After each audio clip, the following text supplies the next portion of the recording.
你爱我，我爱你，我是本傻甜蜜。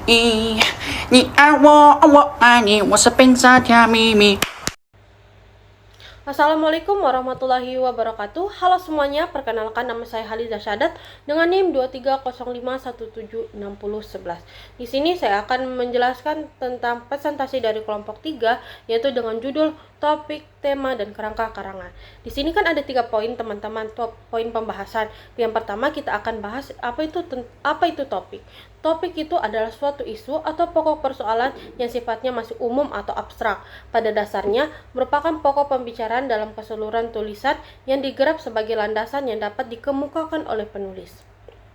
Nah, apa itu pengertian dari tema? Tema ini merupakan suatu yang menjiwai cerita atau sesuatu yang menjadi pokok masalah dalam cerita. Dalam tema tersirat amanat atau tujuan pengarang untuk menulis cerita. Nah, di sini juga apa itu pengertian dari kerangka karangan?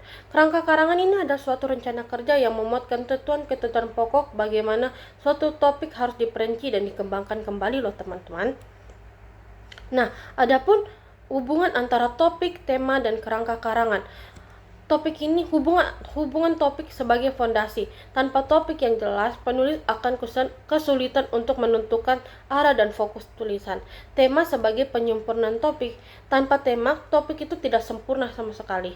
Nah, adapun kerangka karangan sebagai alat organisasi. Kerangka karangan ini membantu penulis untuk mengorganisir ide-ide yang berkaitan dengan tema dan topik.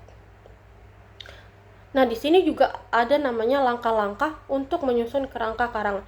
Yang pertama itu menentukan topik dan tema. Pastinya harus menentukan topik dulu. Yang kedua itu mengumpulkan bahan dan data. Yang ketiga itu membuat daftar ide pokok.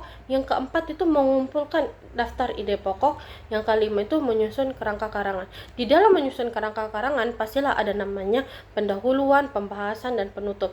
Di dalam pendahuluan pasti ada namanya latar belakang, rumusan masalah, dan tujuan. Di dalam pembahasan pasti ada namanya definisi, pembahasan, dan studi kasus.